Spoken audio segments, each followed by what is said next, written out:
Good evening, everyone. Welcome to the Chiefs Digest Live Q&A with myself, Matt Derrick. Our good friend Nick Jacobs will be joining us a little later.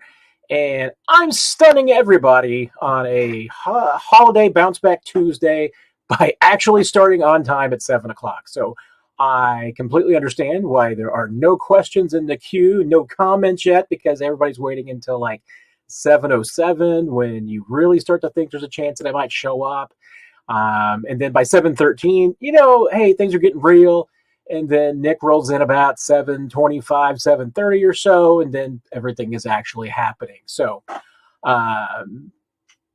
welcome back, everybody. A lot going on in Chiefs land. I mean, even though it was a quiet couple of days, players, coaches all having the weekend off for Memorial Day.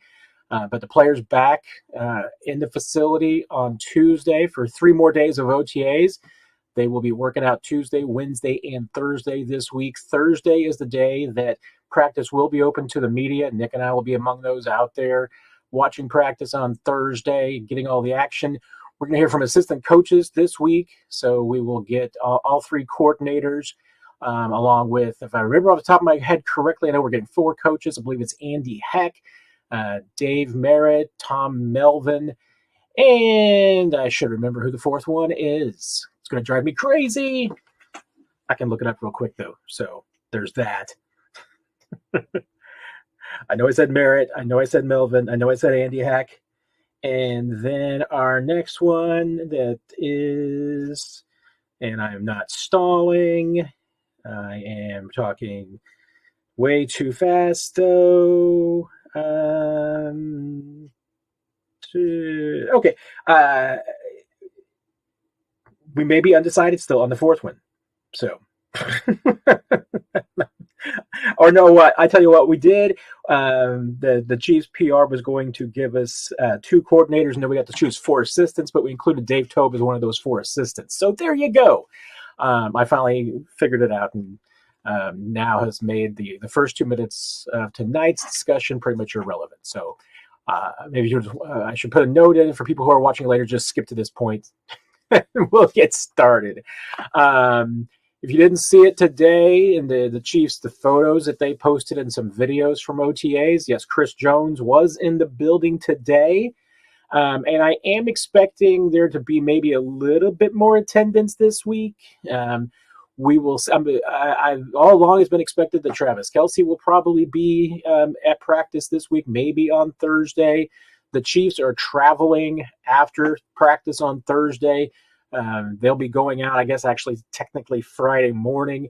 They're going to Washington for their appearance at the White House. So not usually everybody goes. There might be a couple of people who miss out on the trip, but I know the expectation all along has been that Travis will probably be in town for that. And obviously a lot of people know Big Slick is a big fundraising event for Children's Mercy here in Kansas City this weekend.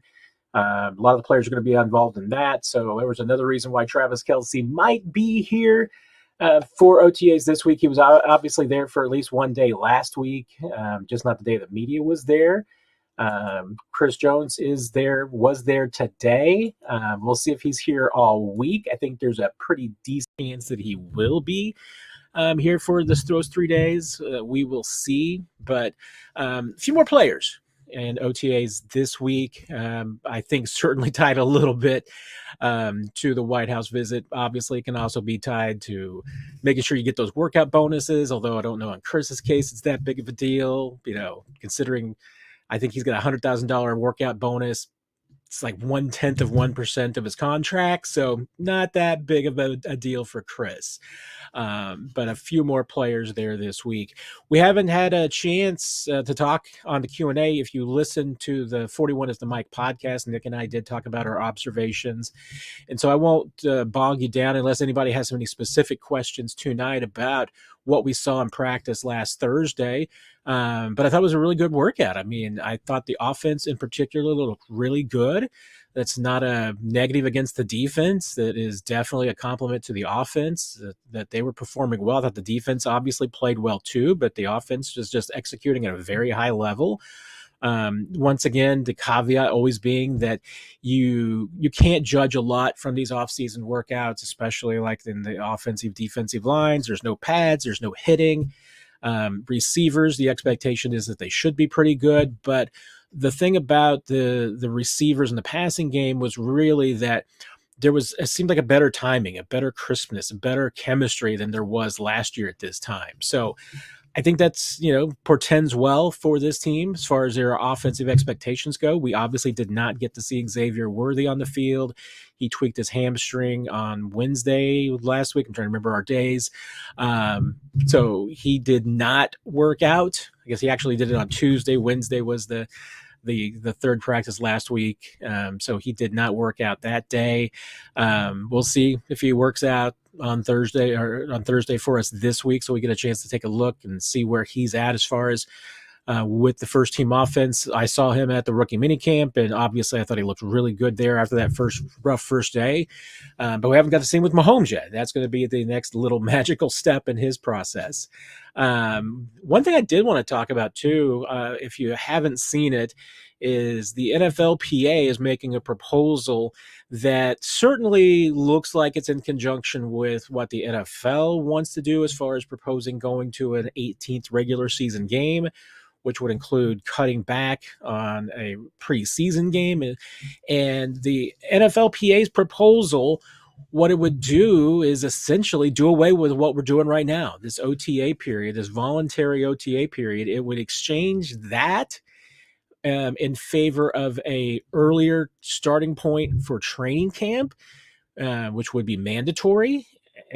So basically, they're talking about starting training camp in mid to late June instead of mid to late July, and making it mandatory, doing away completely with the offseason program.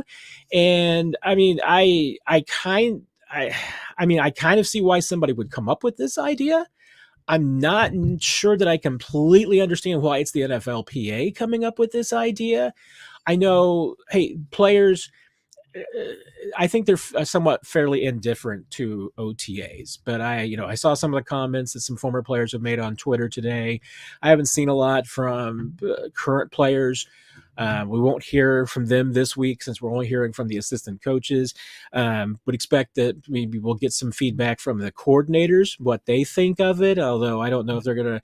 I think Matt Nagy will probably be maybe a little bit more willing to talk about it than Spags. Spags doesn't like to deal with hypotheticals and those kind of things. So not sure we'll get a whole lot from him, but I do know that the conjecture around the league is that nobody's really excited about this. In particular, the coaches and front offices are not really excited about it. And I get it. I mean, especially if you're one of the teams like the Chiefs that's still going away for camp, don't think you're going to go away for 3 more weeks. So if you're the Chiefs and you did go away, are you going in June? Are you going in July? I mean, there's things that Andy Reid likes about going away for training camp, but you're not going to go away from training camp. You're not going to go to St. Joe from June until, mid-August. So there's a few wrinkles in there that I don't know make a ton of sense. I honestly, I don't know that I really understand it completely. I mean, you're talking about, missing out on 13 practices if you do away with OTAs. So yeah, you probably are if you wanted to make sure that teams still had those 13 days, which, the majority of it is really about installations. It's about putting in your offense. It's about putting in your defenses and getting that work back. Certainly a player evaluation, talent evaluation, that's part of it. Development is another part of it. Player development's absolutely a part of it. But the biggest thing that you get during this time of year, during this offseason program, is just putting in the plans, putting in the plays, putting in the offense and the defense, and start the foundation for what you're going to do when you come back for training camp. And, so essentially if you're the teams, you want those workouts. I'm just not sure the teams really want them grouped together like that. I think they kind of like this, the coaches in particular like having it spread out a little bit. So I just don't know if I'm the players, do I really want to, be going from mid-June until mid-August? Basically 2 months of training camp. And then, obviously that would also cover the 4th of July weekend. And there's a lot of players who enjoy that. I mean, they enjoy being able to get away in, a little bit of June and July on vacation.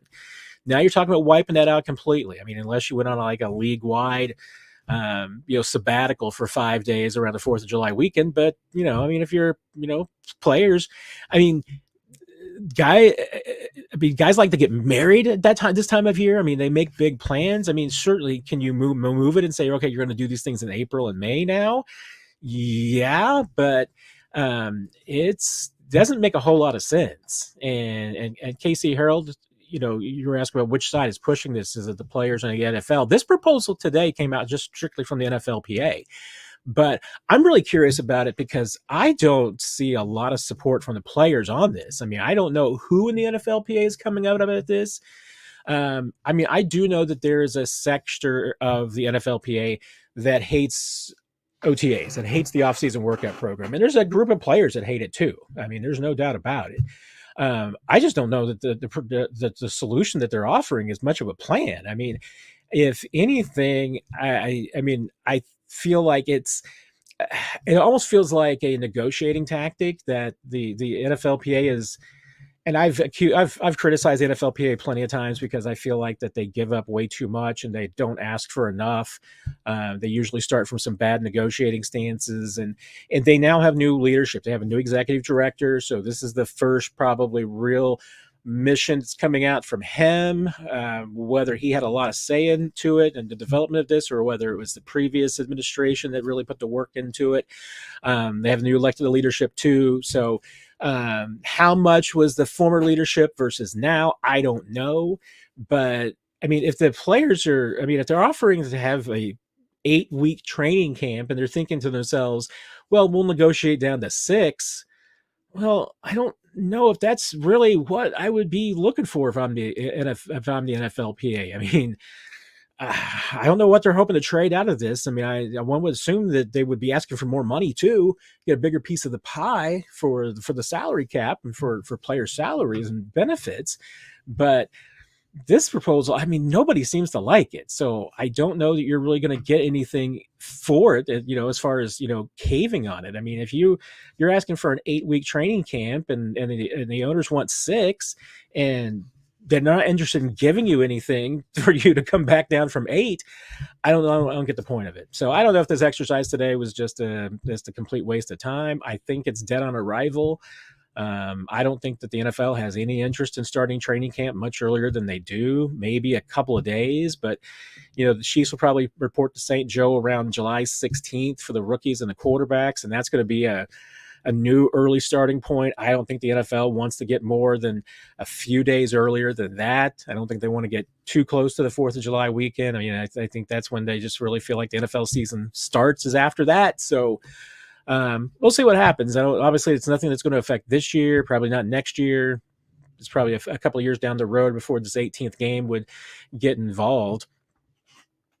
So we will see. But I think this is it for most of my monologue, and I know we've got some questions that are coming in now, so I'll just jump on them, and we will have Nick coming in later too, and we will catch it all up and see what's going on here and see what's on all of your minds. So Chris has got a question. Is Kelce reaching overexposure levels with his off-the-field exploits? I don't know. I mean, maybe. I don't see it annoying anybody quite yet. I think he's had a relatively quiet offseason. I mean, I know he took some downtime and he wasn't on the podcast as much with Jason. So I don't know. I feel like in some ways that he's been a little bit out of the limelight. We're about to get, however, a large Travis Kelce explosion. I mean, obviously he's got the game show coming out soon. Players going to be reporting to training camp here in a month and a half. So we're going to start to get maybe a little bit more fill. Maybe that's when we'll get, a kind of different measurement of it. But honestly, I mean, I feel like this has been so far a quieter offseason for Travis almost than it was last year. I mean, with Saturday Night Live and everything going on. Now, like I said, maybe it's just that a lot of the things he's been doing this offseason has been, getting things in the pipeline, because I'm sure there's a lot of commercials. Obviously, we talked about Talk about the game show. He's obviously, shot a role for the series that he's going to be in, the Ryan Murphy series. So there's going to be some involvement there. So we're gonna get a lot of Travis Kelce, but I don't know. I mean, I don't think he's overexposed yet, but we'll probably find out in September and October, because you're probably gonna see Travis Kelce on your TV a lot more this fall than you did even last year, once the Taylor explosion took off. So I don't think he's there quite yet, but we will see what happens. So let's see. Casey Hurl already got you on that one. But finally tuned. Will the Chiefs sign a running back that is currently unsigned or on another team, or is the crew already in the room and needing to be sorted out? And will the 18th game mean at least one international for all? That's a good question. Finally tuned about how that would play in if and when the NFL does go to 18. I think it would possibly speed things up. I mean, right now, the idea is that every team in the NFL is going to play an international game, I think, every 4 years. They want to get more games into the pipeline. So, right now I think there's 5 games. They're talking about wanting to get up to 8 here pretty quickly. That's going to, at that rate, every 4 years, every team would probably need to have 2 games, because 8 games a year times 4, that's 32 games. So you got to have 32 home teams and 32 road teams. So that would really mean, everybody's playing 1 road and 1 home, and you're, in an 18 game schedule, it would no longer be unbalanced. I know that they would still make sure that nobody's playing 2 of those, except for teams that choose to, like the Jaguars playing 2 games in London by their own choice. But, I think this would certainly expedite that, and it certainly would make it more of a requirement that teams get it, done. The NFL, they came out with their policy to say that every team is going to have to go and play their international game, and they're going to have to do it in a certain period of time. And then they came out, or just a few months ago. I mean, it was basically, I guess back in January, came out and said now teams can volunteer to play their international games earlier. So that could mean that a team like the Chiefs that really wants to play a lot of international games could play earlier, and a team that doesn't could have theirs pushed back. But the 18th game would certainly, I think, expedite international play. Probably expedite some of these other things that the NFL is talking about, like an Australia game and some other markets. They're not going to stop at 8, I don't think. I think they're going to move on from that. I mean, we might get to a point where there's an international game almost every single week. I mean, maybe it won't be that crazy. Maybe it won't be 18, 19, 20 games. Since I think if they go to 18 games, they really honestly should probably throw a second bye week in there, making a 20-week season. But they're going to do what they're going to do. And like Tommy says, it's all about the Benjamins, and that's absolutely what they're doing. So that's going to be it. But breaking down the running back room, finally tuned. That's a good question, because what does the Chiefs running back room really need? I mean, to me, they need speed. That's the one thing. I mean, not the, Isaiah Pacheco doesn't have speed. He does. Does he have elite game breaking down the field speed? I haven't seen it yet. I mean, yes, decent 40 times faster than some others, but you look at the big plays, look at the big runs, and that's been something that has eluded him. I mean, he does not have, we haven't seen the big game, breaking ability that a Kareem Hunt or even a Damon Williams had out in the open field. So, I still see, even though Isaiah, has got some speed. I mean, because and you know what, we do make a big deal out of 40 times sometimes. Does that mean that Isaiah Pacheco's 40 time is what it is today? No. I mean, I say the same thing about Xavier Worthy. Xavier Worthy worked really hard to try and get down and get that record in the 40 time at the combine. Does that mean he's going to be a 4.21 receiver in Kansas City? Probably not. But is he going to be a better receiver if he's a 4.29 guy and playing at 180 pounds instead of 165? Yeah. So I don't know. I don't know that Pacheco really kind of plays at his 40 time speed. I do think that his game is still a little bit more predicated on power and just staying upright and pushing the pile than it is, breaking plays, because we haven't seen the the 70-yard run. We haven't seen those big plays that Kareem and Damian kind of broke off. So, I mean, to me, that's the one thing that they need, is that they need a guy who's capable of the home run play. And are there guys in that room right now that are capable of it? I mean, speed at the running back room is something that's hard to acquire, especially the way the Chiefs have gone about it. I mean, if you're picking up running backs that are the Jerick McKinnon type, which McKinnon was pretty fast, but he was also pretty old. So it wasn't maybe as fast as he used to be, certainly with the injuries and everything, but he was a pretty quick guy. Clyde's decently quick. He's not the fastest guy in the world, but I mean, Luis Rees-Zammit has got some serious speed. We'll see if it turns into football speed or not. Carson Steele's, a big guy. He's more of a fullback type. But I'm really intrigued with Amani Bailey. I'm intrigued with Hassan Hall. I'm intrigued with Keontae Ingram. I do think that there's some decent speed in that room. I think, and Nick and I have talked about this, I think we both feel like, hey, there's enough talent in that running back room that you don't need to go out and get it. If you're able to add speed to that room, go for it. I mean, that's the one thing I think you absolutely do need. But, speed's hard to come by. And is speed available via free agency right now? I mean, I would say no. I mean, for the most part, you're talking about guys who are out there available in free agency right now who, hey, their fastest days are behind them. So I don't think speed is their real selling point. So I feel like the die is kind of cast with the running back room. I think that certainly, hey, is there a possibility the Chiefs could bring somebody in, a veteran? Could there be cuts somewhere else? Could there be a veteran that they try and pick up? Sure. But I think you're probably going to roll with the room that you have. And I don't think it's a bad room. I mean, it's not perfect. It's not going to make this team, be as productive out of the backfield as maybe they were in 2017, 18, 19, when you had Kareem Hunt, when you had Damian Williams. Those were two really special guys. So can Pacheco be that? I mean, we need to see it. We need to see him be able to play a full season. We need to see the game-breaking plays. That's what's been missing from his game. Like I said, can one of these other guys provide that punch, the big play ability? We'll find out. But that's what, to me, the Chiefs are missing. They're missing the guy who can just outrun some people when they get some blocks. And we haven't seen that out of this group yet. So that's, to me, the one thing that's missing. And I just don't think that it's out there. I mean, if you're going to find it, you're probably looking at next year's draft. You're looking at next year's free agent class. At this point, I just don't see speed out there.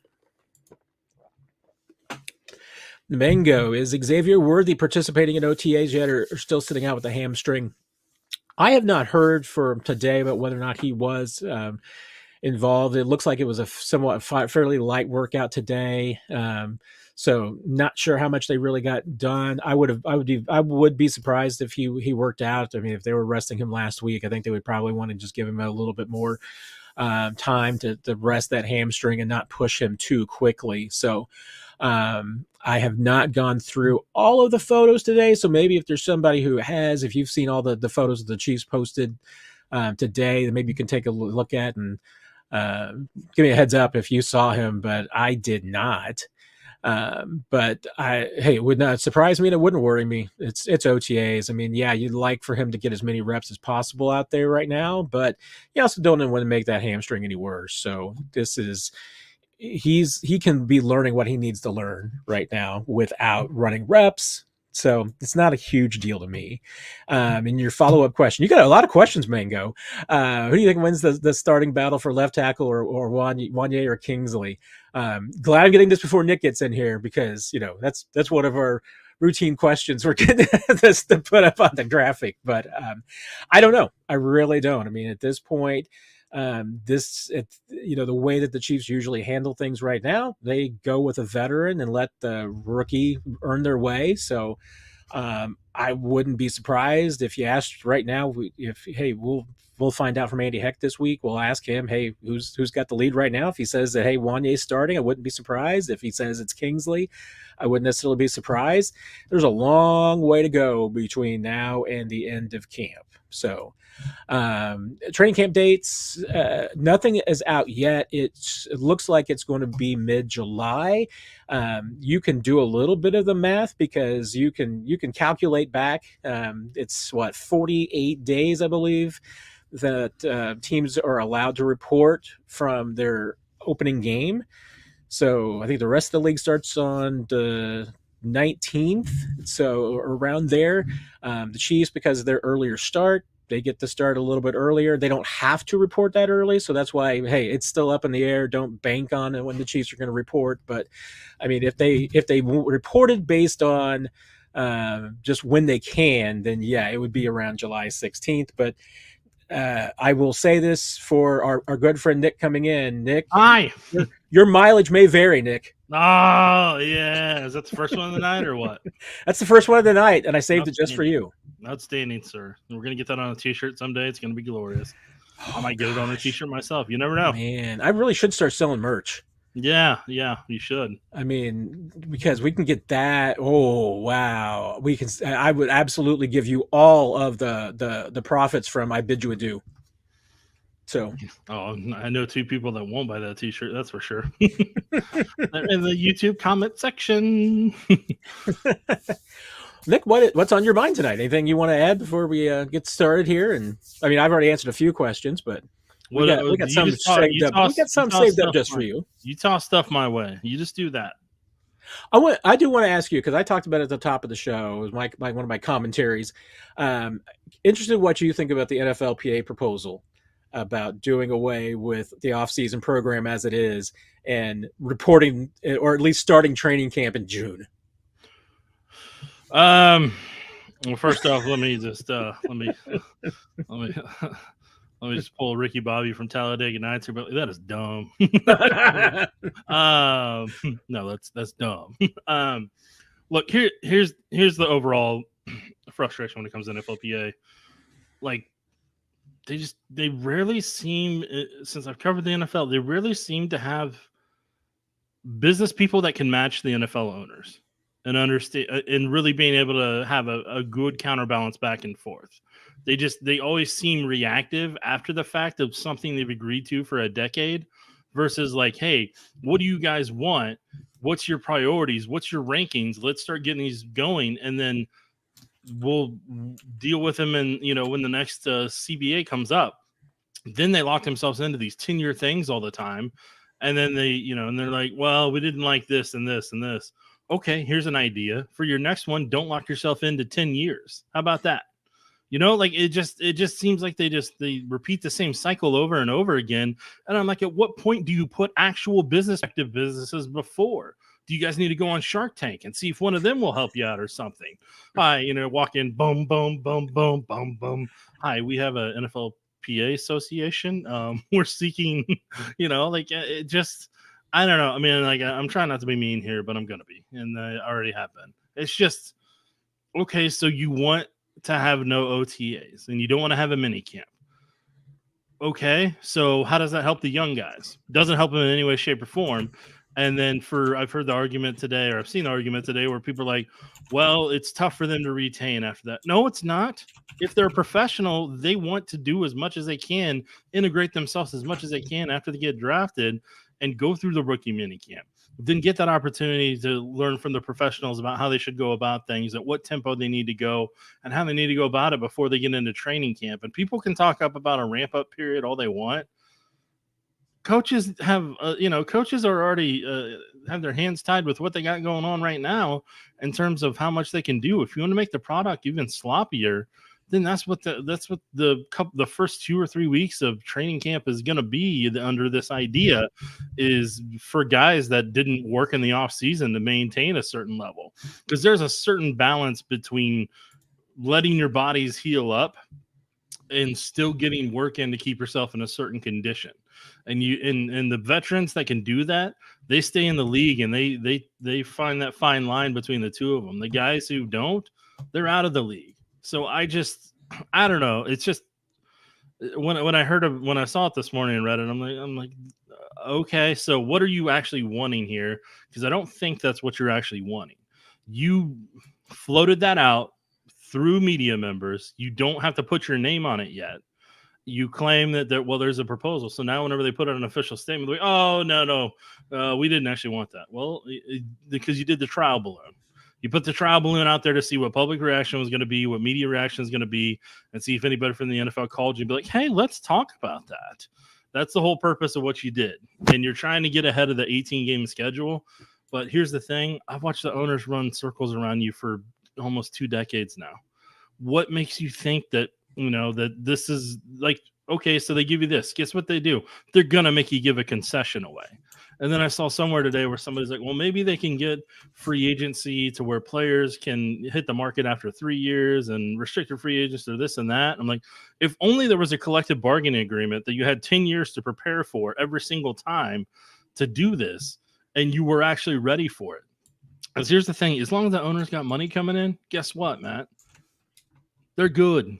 Yeah. It's going to take actual work stoppages for them to, and their billion-dollar businesses to do that. And they know they can wait out the players. They did it in 2011 before, and they can do it again if they need to, because the players need the money more than the owners need the money.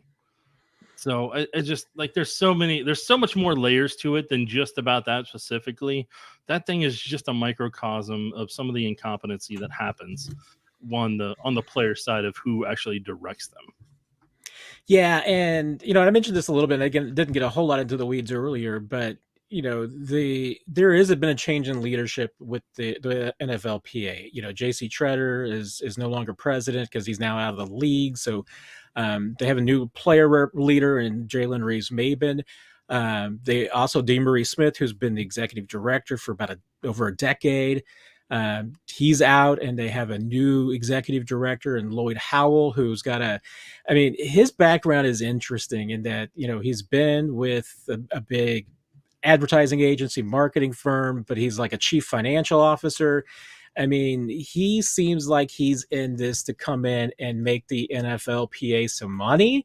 And in particular, my thought was seeing him and his resume and his background is like, okay, for years we've talked about the fact that the players, can't afford a work stoppage. They just haven't been good at putting together a strike fund for the ability to outlast the owners or last long enough to make the owners feel some pain.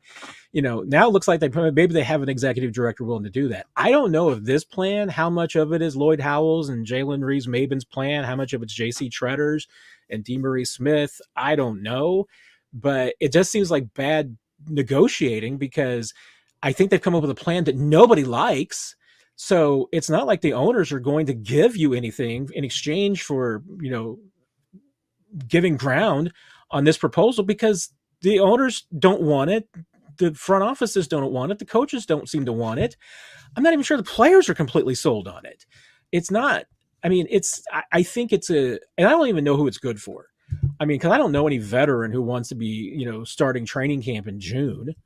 I just don't get it. I think the current system, not great, but it generally works. And the funny thing is that, what, you can do what Andy Reid's done. If teams want to, they can do what Andy Reid's done and just say, hey, you know what? Just because the rules are there doesn't mean we have to do what the rules say. We can kind of do whatever we want to. And seems to be working pretty well for the Chiefs, and their players are not working as much as other teams' players are this time of year. They're just working smarter, Nick.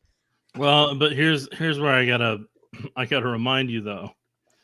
You and I get to watch a well-oiled machine that wins Super Bowls and goes and is in the playoffs. We're not talking about the Matt Castle, Todd Haley, Brody Croyle days where Brody Croyle has a throwing camp down in Alabama or Matt Castle has a throwing camp in California or Tennessee or wherever. We're talking about Patrick Mahomes who's established himself. Andy Reid that trusts Patrick Mahomes and knows that Patrick's going to do what Andy Reid needs done and gives Patrick that chance to be the leader and kind of get guys to gravitate towards him and create those bonding experiences like they get up in training camp. Like Andy's got full trust in Patrick to do that. Somebody like, I don't know, somebody like Daniel Jones, you don't exactly want running a throwing camp, in New York or wherever they're at and trying to do that. Like, there's a certain level of, there's certain organizations that can do it and certain organizations can get away with it. The Chiefs are one of those because they've built the right structure over time to get that in place and they've had that level. For some coaches, like here's the other kicker. here's the idea I was thinking about. I was like, okay, so under this new idea that the think tank came up with, The think tank. I'm sorry, they put out there, what do you do for new coaches that are just starting? What do you do for that? Under your idea, there is no OTAs, there is no mini camp, there is nothing in any way, shape, or form until training camp starts. So those guys don't get to bond with the new coaching staff or get to know the new coaching staff on the field and get to work with them on the field and in that nature. They're just going to be like, well, hey, I got hired in January.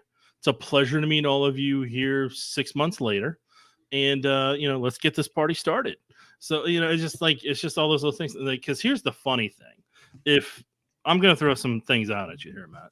Here's the funny thing. Anybody who wants to chime in here in comment section, you light that candle. You write those words that form sentences. If I'm the owners, the first thing I do, if you want to do something like that, I'm going to throw an idea out at you. How about we move free agency back to late May after the draft? How about that? You want to do that? When we come up with radical ideas, I got a radical idea for you. How about we move free agency back to after that? So whatever needs need to be filled, they can be done in the draft, and then free agency. You guys get more time to rest. You guys want that type of rest. You want that type of thing. Then you can have that, and then you can start free agency late May, early June, and then you can try to figure out how to get your family up to the new city that they're going to work in and all the logistics of it and find a home and get yourself settled in and all that type of stuff and get your kid in a new school district in a month before training camp starts. You did the guys aren't even in the league anymore had to do that in 2011. So, let's give that a whirl, see how that works out. So I'm just saying, like, if the owners aren't going to give you anything for free, no. They're not going to give you anything for free. You're going to give a concession. It's just a matter of what, because you haven't been properly run as an organization for multiple decades. And because of that, you're always going to be trying to catch up to them. And you just don't have enough people in your think tank that have the right experience to be able to counterbalance that stuff and to be able to create proper leverage that you need. And I don't understand. I mean, right now, my last complaint about this, my last gripe, is that if you're the players, you've got 3 voluntary weeks that you don't really like it. You don't have to show up for it all. You got 3 weeks of just voluntary workouts. You're wanting to trade that for 3 mandatory weeks in June and early July. I mean, that just boggles the mind. I mean, it's like, I would never do that, Nick. I mean, I would never, if my employer said to me, hey, Matt, you get 3 weeks that if you want to come into work, you can, but you know what? If you don't want to, you don't have to. And I went to my boss and said, no. Tell you what, let's do away with that. Let's do away with the 3 weeks optional. Tell you what, I want to come in here and I want to work, and I also want to do it in like 3 of the hottest weeks of the year outdoors. I want to do that. And this time, I mean, I know I usually go on vacation this time of year. I'm usually going to Turks and Caicos, and I'm going to France to watch my girlfriend perform. And I got a lot of stuff going. No. I can tell you what, I can go, I can go to Cancun in April. I'm sure it's great that time of year. We'll do that, because we don't need to do that in June. And 4th of July, no, we don't need any 4th of July. No fun there. We can pack that in. Please just get me somewhere on June 15th, and I'll start working out and get ready for the season that starts in 2.5 months. Yeah, I mean, the other part that I really haven't talked about is just how much that would impact football families, both players and coaches and scouts and all that type of stuff. Like the way they have it set up right now, for them, it's kind of, I hate to say it this way, for probably NFL front office, it's kind of light at the end of the tunnel. Like, here's the problem I have with everything. You're going to create more burnout by trying to do that. By players literally having to go from July until January at minimum, if not, late February, hypothetically down the road here, when they do get to 18 games, which will happen. It's just like, okay, so then you want to give as much little breaks into a season to allow players, coaches, front offices to reset from time to time and to be able to kind of just turn off football for a little bit And Matt and I know that from our personal experiences, and we don't even have to put in the work to a normal, training camp practice and stuff like that. But that's a grind going up to St. Joe on a day in, day out basis and going up there and being out there and doing all that type of stuff. Like, it turns into Groundhog's Day a lot of the time. And we're not even, Matt and I aren't even a part of like the morning walkthrough that they have, or all the team meetings that they have, or the fact, Matt and I don't have to stay in a dorm or any of that type of stuff. I know a lot of teams, quote unquote, don't go away, but I'm just telling you, anytime you can kind of set something up and kind of break it up so there isn't burnout and you can kind of not focus on football for a minute from time to time, that's a good thing to have. And the other part for me is, like, say they're a young first, second, rookie, second year, third year player, and they're trying to make their mark. If you give them the OTAs and minicamp and you give them all these little checkpoints, then hypothetically, if they want to go work out with a trainer or stuff, they get feedback on things and they have things that they can work on during that time, and they get taped and they're like, okay, coach said I need to improve this, this, and this. I'm going to try to do this over the next 6 weeks before training camp. It just gives guys more time to mature and to do that type of stuff. And if you're veterans, why would you want to add on more time? It's just dumb.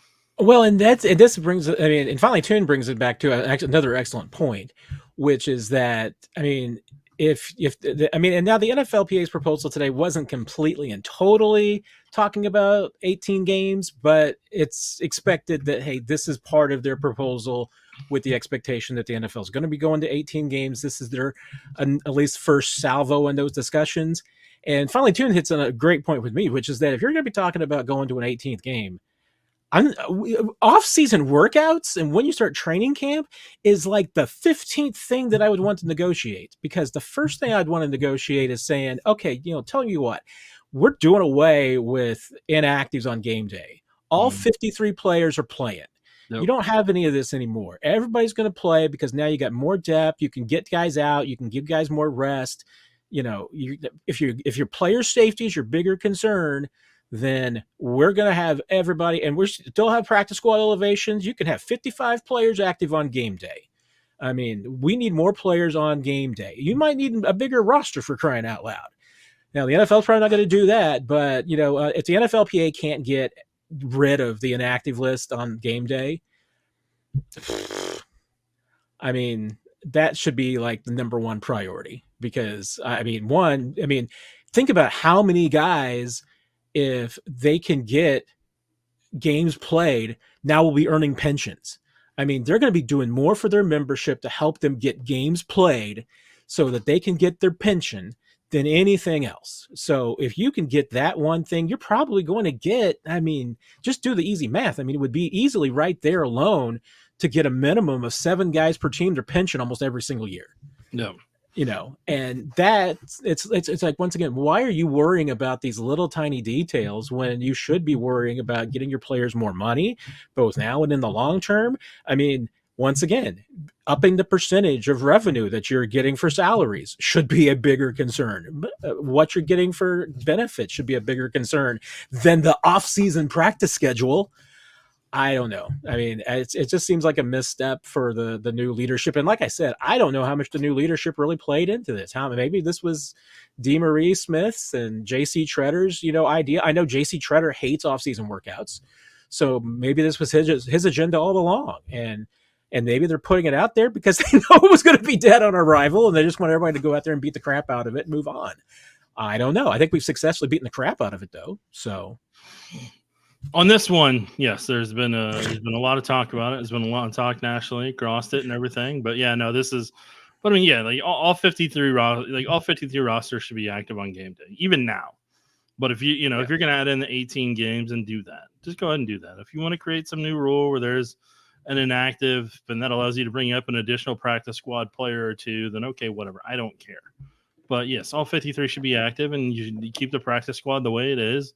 And allow some veterans to be able to stay in the league and kind of be good scout team players that they need to be, and also be in some spots, throughout the season, like, Deion Bush was in the AFC Conference Championship game and things of that nature. So, it just, and it keeps guys in condition. They don't come in as street free agents, and it kind of gives them time to be part of an organization and team and everything. So, yeah, I'm not going to be against adding more roster spots and getting guys more jobs. That'll never be something Well, now that we've beaten the crap out of it successfully, we'll get back to the agenda of the evening. And Casey Harold has a good question here. What questions did you get answers to during the first round of OTAs, and what questions do you have going into the next one? Nick, I mean, because I know you and I both kind of look for the same things, but I start looking for different things as OTAs go on, especially because now we've only got 3 practices that we get to see. It was different when we got to see all 10, but now that we have got 3, I mean, you kind of have to make the most of your time, and you kind of have to account for the fact that the players are getting a lot more done that you don't get to see. But here's also the benefit of it. I'll give you glass half full. Do it. Love glass half full. We get to, if there's certain players you're watching each week, you get to see the jumps. While increment day by day, you don't get to see the jumps as much as you would if you're watching every day. It just kind of all blends and blurs together. But if you're seeing a guy, hypothetically, Jaden Hicks this past week that we got to watch him, now that he's potentially going to have, by the time we get there Thursday, 6 practices under his, on a 6th practice, we may see a little bit more confident guy there. May see a guy that's in a little bit better position on some plays here and there. And then even the following week, maybe that happens again. And, Jared Wiley looks even sharper now than he did the week before. And you get to kind of see some of those leaps if you're there on that part. So see, Matt, we're going to go glass half full on that part. I love glass half full. That's what I'm here for. All right. It literally says glass half full. It's part of my responsibility. It's on my LinkedIn skill set. But the part of it is, I guess, is what I'll be looking for this week is Xavier Worthy able to be back out there.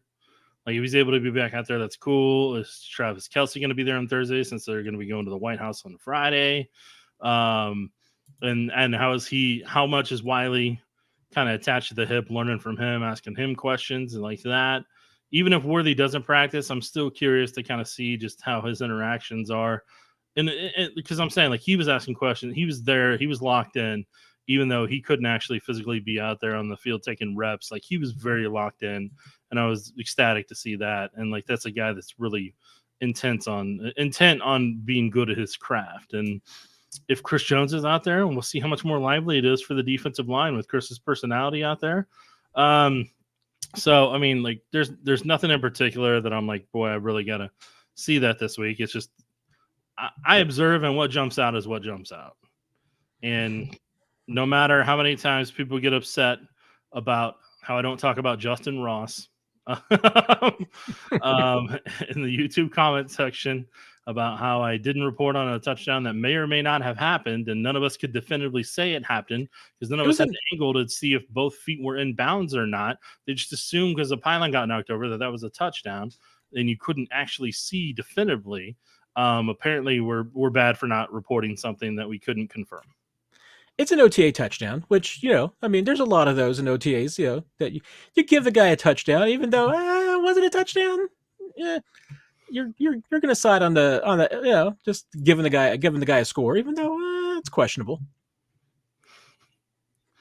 Tell you what I do. I do things, Nick, and this drives some people crazy, and some of them work at 1 hour head drive.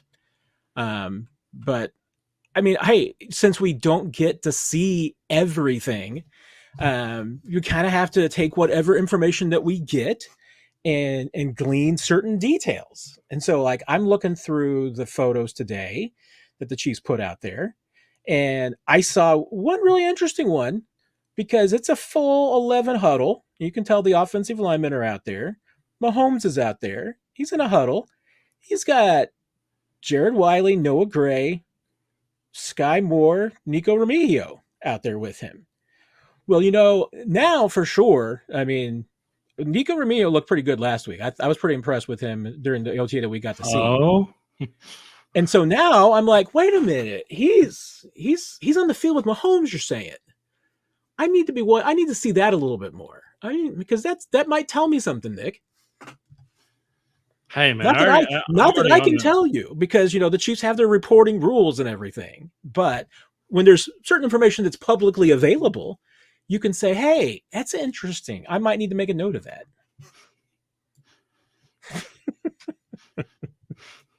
You can lead a horse to water, but you can't make it drink, Nick. But am I the horse in this one? and I should say no. I'm not saying that Nico Remigio right now is a starting wide receiver, but when kids like that are getting time with Mahomes, it tells you that the coaches are seeing something that makes them want to see him on the field with Patrick Mahomes, and that intrigues me.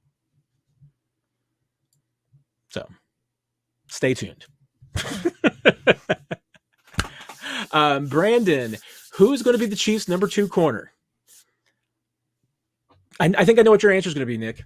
What's my answer going to be? I want to see if you get it right. I don't know. Dude, you nailed it. Boom. I might have to have that go on a t-shirt pretty early too. You're just out here just printing t-shirts left and right. Look, I mean, look, I know we're at a point in the year where we're gonna ask a whole bunch of hypotheticals about what may happen down the road here, but I mean, look, until training camp happens, like, you know, it's all just a bunch of hypotheticals that don't really matter. Like, until they put shoulder pads on and start hitting people and start doing that type of stuff, like, it's, you know, I mean, you hope Watson and you hope Williams, one of them can take the job. Do I know who's going to be able to take the job? No, I don't. Because neither one of them were really in front of each other last year. Even Dave Merritt made mention to that, you know, and press conference during training camp about, you know, kind of how they were still trying to figure that out last year whenever they were out there on the football field and taking reps and everything. So you just hope that there are enough guys that are going to push themselves developmental wise to be able to get it together in the way that the Chiefs need for the scheme, and that they can, you know, find the right player for it. Because all that I hear about is how are they going to replace L'Jarius Sneed? How are they going to replace L'Jarius Sneed? How are they going to replace L'Jarius Sneed? There was a time when L'Jarius Sneed wasn't on this roster and they were doing okay, or he was hurt. You know, like there's just this path that they take to develop guys and hope that by year 3, year 4, they can hit. And you're hoping Watson and Williams can do that. You're hoping Najee Johnson can kind of bounce back. You're hoping Nick Jones can maybe be a part of that. Jamari Connor is going to be the Swiss Army knife. So just, you know, as I believe you say sometimes, Matt, stay tuned. I'm gonna throw something up and see if the cat licks it up, Nick. I guess that's kind of I might be kind of an Ozarkian expression. So it certainly is, sir. Yeah, it might be my Ozarks coming out there. Because that means your cat's jumping on the ceiling.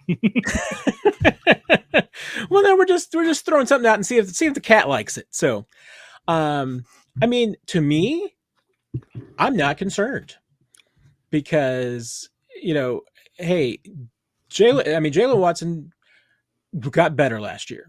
I mean, was he better last year than he was as a rookie? Yes. Was he significantly better? I mean, the numbers would say that he wasn't. And I think Dave Merritt's comments would say that they expected more.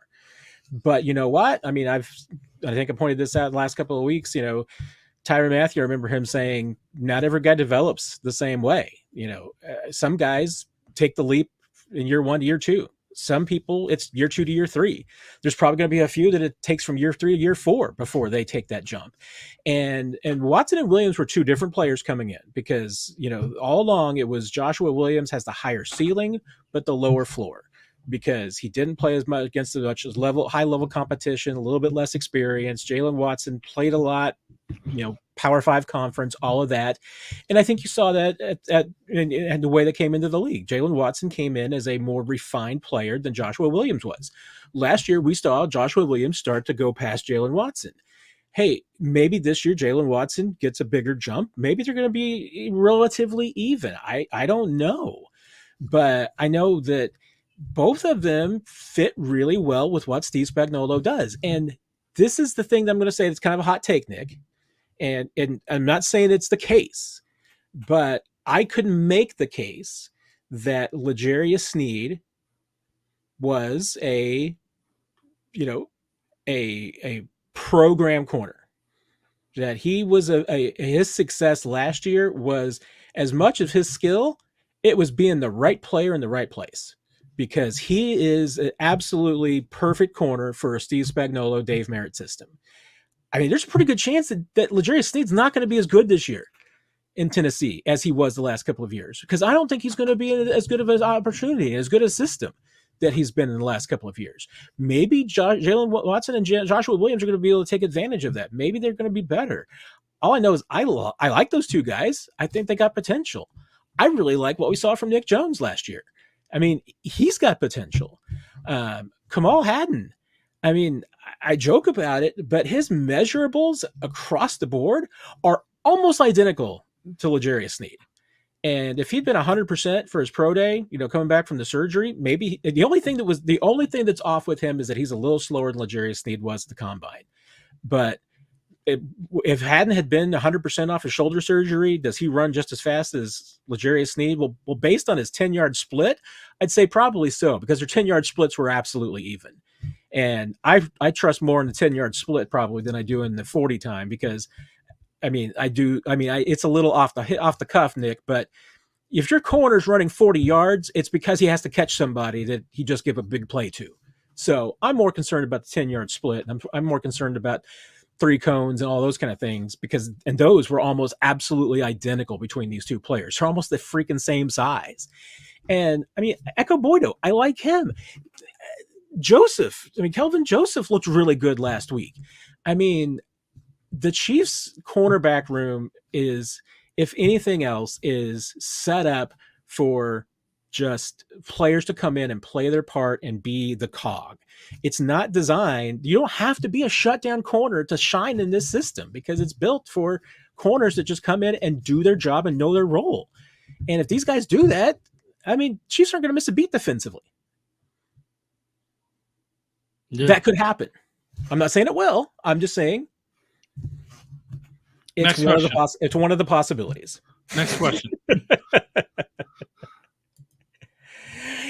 Kevin wants to know, do you think teams will go back to the 2 high safeties with all the Chiefs' new speed that would allow Travis to feast on the running backs? I think it's a great question, Nick, about how teams are going to defend the Chiefs defensively this year. That's the question a lot of teams are asking themselves right now as well. That's a question a lot of teams are going to continue to ask themselves once the regular season actually starts. So all depends on Marquise Brown and Worthy can both be on the field at the same time. That'll really force them into 2 high if they're both out there together, or 2 deep, whatever you want to call it. And that'll allow Rice to potentially work over the middle. That'll allow Travis Kelce to work over the middle. Maybe Sky Moore, maybe Remigio, maybe Watson. Depends on who the heck you have out there at that point, who makes the final roster. So yes, it would force teams because of that speed, and Mahomes can throw over the top, but the Chiefs are going to have to do that, especially against the Ravens. You do that on Thursday night in the opening game where you get the Ravens to potentially bite up in single high, or you get them to you get to push the ball down the field either with play action or whatever you do, then yes. And then you just got to be able to find that balance between being able to run against light boxes and being able to kind of effectively run either your screen game or work over the middle. And if you can do all those, then it'll work out. Yeah, I'm questioning too about how defenses are going to go against it, because I can't imagine that if I'm a defensive coordinator and I'm looking at what the Chiefs have done, and they'll get a look during a little bit of the preseason at what the Chiefs have got.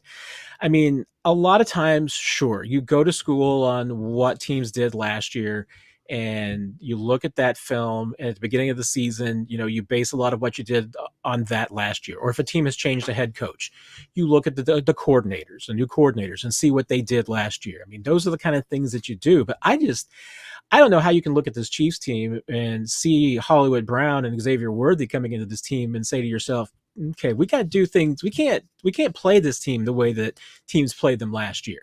You can't play the same amount of cover 0 and 1 coverage that teams played last year. You're gonna have to mix things up, and I wouldn't be surprised if a lot of teams went back to the tried and true 2 high safeties, 5 defensive backs on the field, rush 4, try to just maintain Mahomes in the pocket and do your thing that way, because that's the last thing that kind of worked when the Chiefs were built like this. But doesn't mean it's going to work, and we'll find out. But I'm going to be really curious to see. And you're going to get a tough test out of the box. The Ravens are going to be a rebuilt defense, though. That's one of the things. They're going to have some defensive changes, so we'll see how they're thinking about things.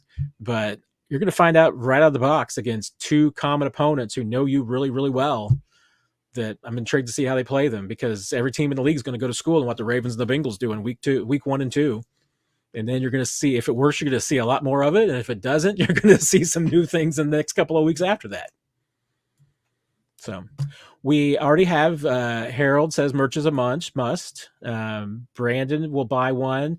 I think he will only buy one, though, if it says that it better late than never. Of course, that's when I show up for the podcast, is better late than never. So we have a market here, Nick. I'll let you work on that one.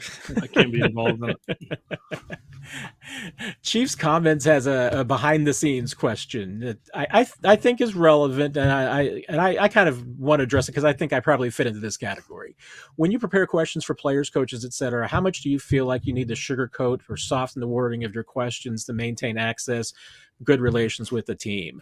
I mean, I can say this about at least my own philosophy, my own thinking, Nick, and I won't put you under the gun. You can even just say punt, pass, or kick on this one. But I mean, I don't worry about my relations with the team. I mean, I probably should a little bit more, but I mean, I'll ask any question that I have to. I mean, and there's ways to go about it. I mean, I have a question right now, and I won't get into the details, but I have a question right now that I'm trying to get answered with the team.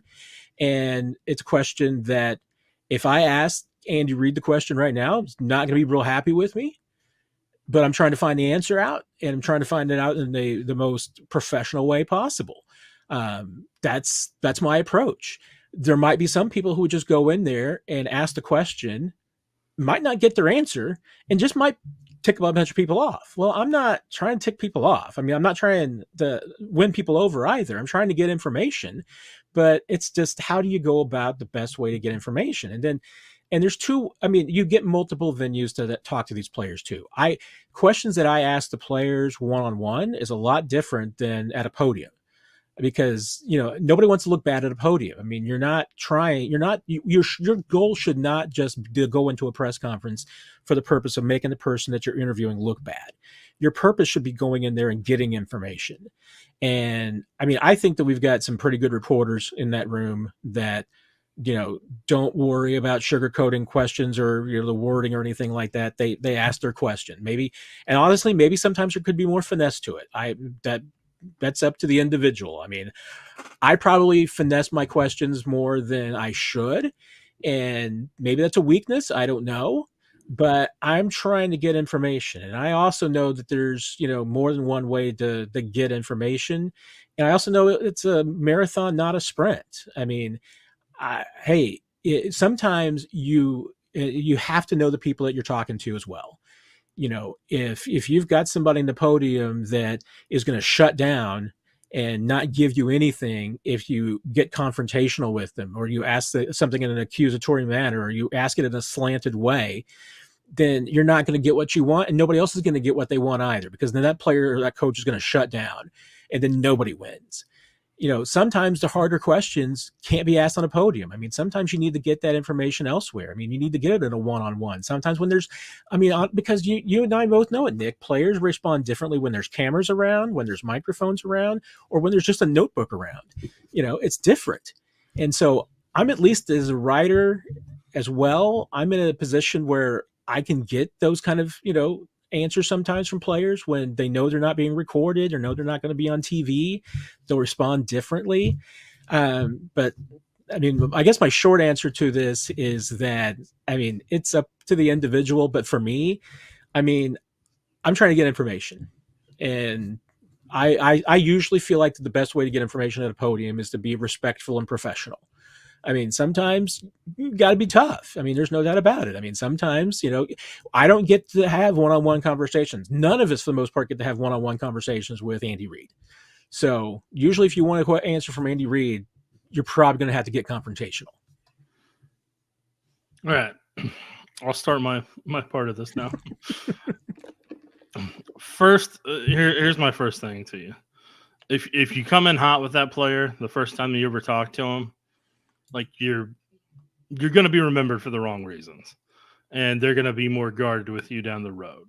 So, like, I mean, that's the choice you can make, and and then kind of puff out your chest and say, yeah, I asked them the tough question and everything. Congrats. Because if they're here for the next 3, 4, 5, 6, 10 years, they're probably not gonna they're gonna remember you, and they're not gonna give you good answers that help the audience be able to learn more about them or learn more about football. So like that's the choice you get to make whenever you come in hot, whenever you first meet somebody, and whenever you get to talk to them the first time or the second time. I still remember there was one weekend when it was Tyreek Hill's draft class, and Tyreek was one of them. Danny Nicholas was another one. Demarcus Robinson was another one, and we did those phoner interviews with them. And a lot of them had some stuff in college that had happened to them, and that was some of the first questions I got asked to these guys who just got introduced to the Kansas City media.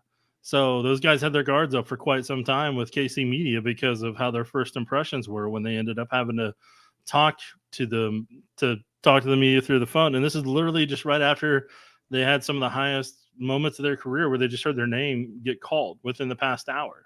And then that was kind of their welcome to the NFL moment from a media perspective, to where, they get to deal with that early on. And I mean, it doesn't mean you can't ask it. It doesn't mean it shouldn't be asked, but it's a balance between deciding how much do you have a curious mind? Do you want to learn more of the game through their eyes? Do you want to learn more about kind of who they're trying to be as a player and who they are as a person? Or do you just want to play this game of gotcha that people always try to encourage in the notifications? We're like, well, why don't you ask him why he ran this route wrong? One, neither of us know if that route was run incorrectly. We don't know that. So you can't go in assuming that in a question and say, well, you ran that route wrong on 2nd and 10. What happened there? You don't ask it that way. You're like, hey, the 2nd and 10 there looked like there may have been some communication issues. What can you kind of walk me through what kind of occurred on that? And then they may tell you, hey, well, this safety gave this look, and, we're supposed to do XYZ different out of this. It just, didn't work out that way, or something like that. But for me personally, I've always been somebody that's got a curious mind that wants to learn more about the game each and every time that I ask a question. There's something I'm trying to learn, and there's something that I'm also making sure gets put out there so the public can learn about it and they can learn more about football in that regard. So, I mean, that's part of the reason why I'm there every time, because I'm going to learn more about the pro game. I want to learn more about football. And I know there's a lot of fans out there that want to do the same thing. But whenever teams aren't doing well and teams aren't winning on a regular basis, people want their vengeance, and they want, you betrayed them. You made them feel sad about football, and they want the media to be able to go out there and be that person that's like their constituent and to go out there and to be able to pass that pain along in the question that they ask. And this is a very odd way to go about that type of stuff. And at the end of the day, man, they're all human beings too.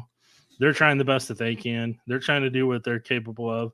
They may have something going on in their life. They may not be 100% physically, and players aren't going to tell you if they're not 100%. Like that's just not the way players operate, because they see it as an excuse and they don't want to put excuses out there. So hopefully that answered it. But if it didn't, then, well, you can ask it again next week. Let's see. Finely tuned. Are Chiefs season ticket sales up or down? Did prices go up? Which visiting team will have the most fans at Arrowhead this year? The Chiefs don't really answer the first question really well. I have no reason to believe that season ticket sales are probably dramatically different than they have been in the past. I mean, the Chiefs it looks like reasonably close to selling out their season ticket allotment every year. But they don't disclose season ticket sales. They don't disclose anything other than, the attendance on game days. So I can't really say. I mean, I believe the prices did go up a little bit this year, Nick. I didn't look at them real closely. So maybe there's just, I'm sure, I know we got some season ticket holders in here. Maybe you can tell us what your bump up was. But the third question really intrigues me, Nick. I mean, because that's always I'm always intrigued to show up on game day and see how the opposing teams are repping and showing up, and what jerseys that you see and everything. Because I mean, there's been some teams that surprised me. I mean, I should not have been surprised, but man, I'll tell you what, that Minnesota takeover a few years ago when the Vikings came into Arrowhead surprised me. I did not see that coming, and obviously that was the one that Chris Jones had some comments about Chiefs fans selling their tickets and letting Vikings fans take over. I mean, some fan bases are going to travel well. Packers are trying to travel well. The Bears traveled well last year. But what do you think, Nick? I mean, which game do you think is going to be the best representation from a visiting team in Arrowhead this year? I have no idea. I have no idea. Like that's my answer for you, because I don't think Ravens fans are going to be marking their calendars to come to Kansas City. Bengals fans, I don't know. We'll see. I don't know if the rivalry is there at that point that they're going to passionately fly up here. I doubt Monday night games are going to have a ton of people here. When the Raiders are here on Black Friday, I just don't see people flying here on Thanksgiving to get here for that and to be there for the Raiders game on a Friday afternoon, when they may just want to do their holiday shopping in their own city or state potentially. Then, I mean, Houston Texans possibly, but the other question becomes what's going on in the college football playoffs at that time that people may need to split their money, especially that close to Christmas, in terms of what they may do, you know. So your guess is as good as mine. Like, yeah, I mean, you kind of have to, you know, I mean, you just don't usually see the strongest representation from visiting teams on night games. I mean, those are more difficult for travel for obvious reasons and more costly for obvious reasons. So, and it depends on, you know, obviously distance too. But yeah, I mean, my recollection is that like Ravens fans haven't been a huge traveling contingent. Some teams that have strong contingents in Arrowhead are just because they have fans everywhere. I mean, the Raiders usually do pretty well at Arrowhead, but I don't think that's a lot of people, you know, coming from California or in this case, Nevada too now. But I think it's just a lot of, you know, there's a lot of Raiders fans everywhere. So they kind of show up. I mean, will it be more difficult on Black Friday? Will it be more difficult for the Texans on December 21st and their fans? Yeah. I mean, I think those make it pretty challenging. I would think my bet would probably be the Saints, even though that is a primetime, you know, Monday night game. I think would probably be the Saints just because, I mean, it's not the easiest drive in the world, but it is drivable. Your team, you know, you get if you're a Saints fan and you get a chance to, you know, go see your team and see Patrick Mahomes play, I mean, that's double draw for me. So that might be my sleeper pick. I mean, the Bengals, that's probably the smart one just because that's also a relatively easier trip, although I don't think flying from Cincinnati to Kansas City is the easiest thing in the world. But that's at least 3:25 game. That's, you know, that's not a late night game, so it's manageable. I mean, you can drive from Cincinnati. I've made that drive, Nick. So I mean, it can be done.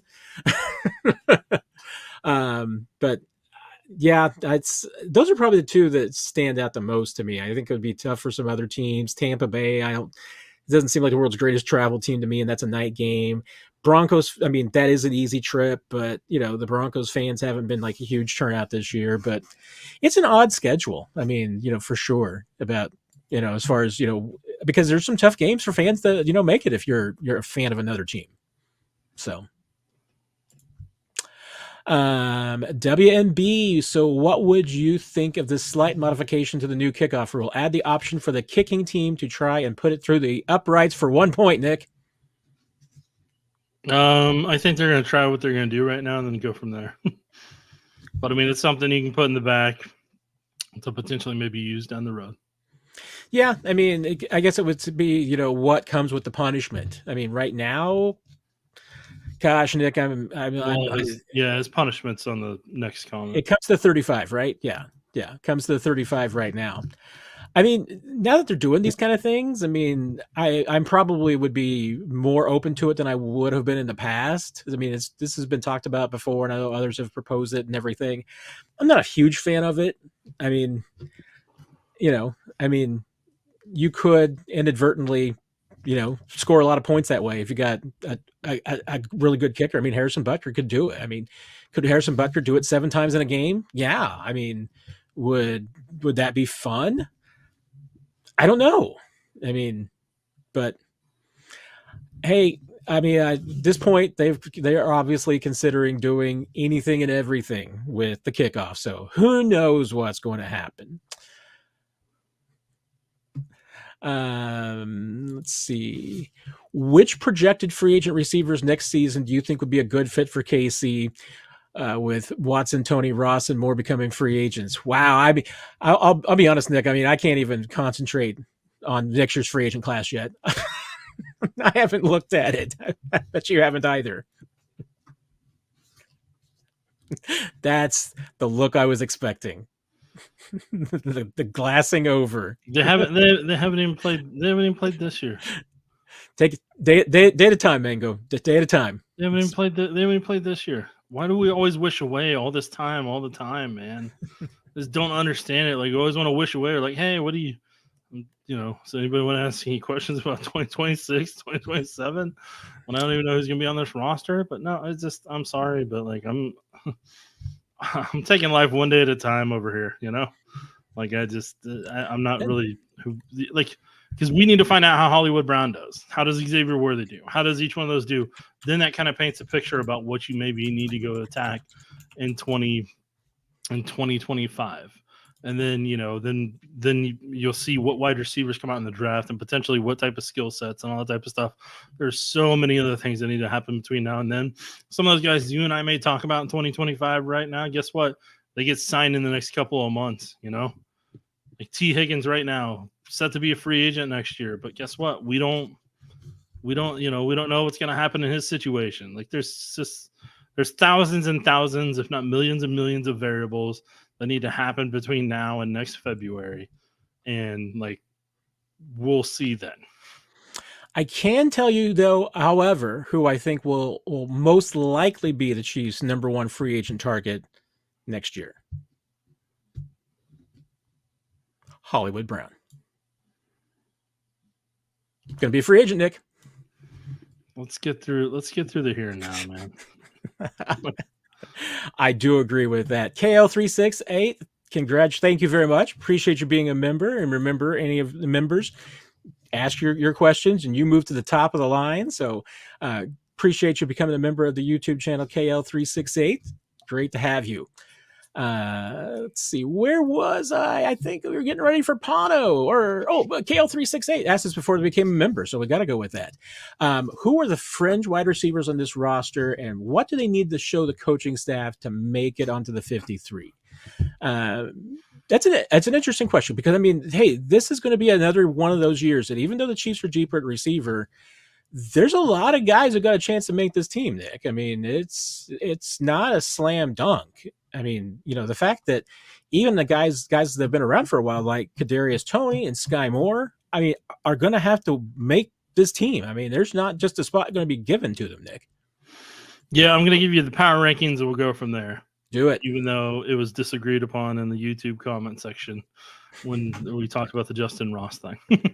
Number 1's Hollywood Brown. Most polished player, most polished everything right now, best speed. Second's obviously Rashee Rice right now on the team. Third's going to be Xavier Worthy.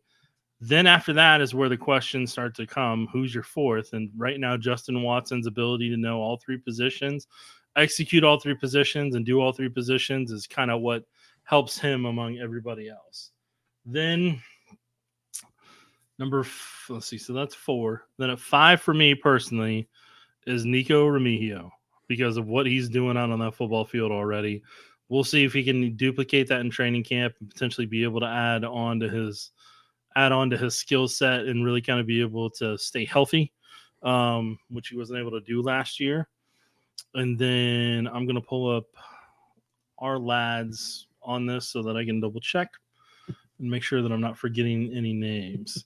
Because then at that point, you're now getting I've already named 5 guys. Yep. And not the rush, not the burger joint, the you guys on the thing. And so I'm pulling the NFL depth chart here. I'm going to go from there. And because at that point, it's now Sky Moore, Kadarius Toney, Justin Ross, and Montreal Washington potentially all battling for maybe 5 and 6 spot. Because I don't know if you're going to keep 7 because I just don't know if you're going to keep 7 this year because you may not need to. Yeah, I view it, to me, I've just kind of every year it feels like I've just grouped the receivers into 3 bubbles and 3 tiers. And my tier 1 receivers are the guys who are 90% to make this team. I think there's the top 4 that you mentioned to me. I've got Justin Watson in that group. I mean, I think he's just 90% to make this team. Can't really see him not making this team, but those top 4 are, barring injuries, they're locks to me. Mm-hmm. Tier 2 are the guys who are absolutely legitimately, in the conversation for that spot, or spots, as the case may be. So it's with Sky Moore, Kadarius Toney, Justin Ross. What my struggle is then, where do I put Montreal Washington and Nico Remigio? Are they in that tier 2, or are they at the top of tier 3? Right now, I think I'm putting both of them in tier 2. I mean, I think they're legitimately in that conversation. So that, to me, I've got 4 receivers in that, 5 receivers in that bubble. That's 9 total receivers in the top 2. I mean, Chiefs aren't going to keep 9 receivers. They'll probably keep somewhere between 5 and 7, like they did last year. They could very well end up keeping 7 again this year. I mean, although that's going to be tougher to do depending on what the situation is with Louis Rees-Zammit. That could take at the roster spot from a wide receiver. If you keep 4 tight ends, that could absolutely affect how many receivers you take. So, I mean, to me, like Montreal Washington and Nico Remigio are probably the 2 guys that really are the line and the dividing line. And then below that, you've got that 3rd bubble, that 3rd tier to me, which, Phillip Brooks, Jaron Hyatt, Cornell Powell in that conversation. Hey, Montreal Washington, Nico Remigio could move into that category. They could slip down if they aren't performing well. But it doesn't mean that, hey, like a Phillip Brooks couldn't come in and just absolutely blow our doors off. I mean, hasn't seen it yet. I mean, I think he's had some good moments. He's had some rough moments, but hey, let's wait until the pads come on, because that's when everything gets separated. That's when we're going to learn a lot about some of these guys, especially, we haven't gotten to see Montreal Washington in a training camp yet. So I'm interested in seeing that, seeing what he can do with a full season with this team. See if there's a little bit more potential to him than just being special teams. Remigio, obviously, I thought looked really good last year, but he was a good special teams player. He'll be in that conversation. But hey, I mean, I'm intrigued to see with Phillip Brooks and Jaron Hyatt, because they're 2 new faces, 2 rookies. Let's see what they can do. I mean, they're both uphill battles, but I like those are the guys I root for, Nick. I mean, even before I was on the Chiefs beat, I mean, it's easy to root for, to me, those undrafted free agent wide receivers to make a team, Nick. I mean, they're your Albert Wilsons, your Frankie Hammonds, your Junior Hemingways, Nick. I mean, how can you not root for those guys? If they can't help you win. Pano's got a question just for you, Nick, which is, what type of plays does Andy draw up for Xavier to prevent him from taking jarring hits? Because, I mean, I have that concern, too, about exposing Xavier Worthy to big hits over the middle.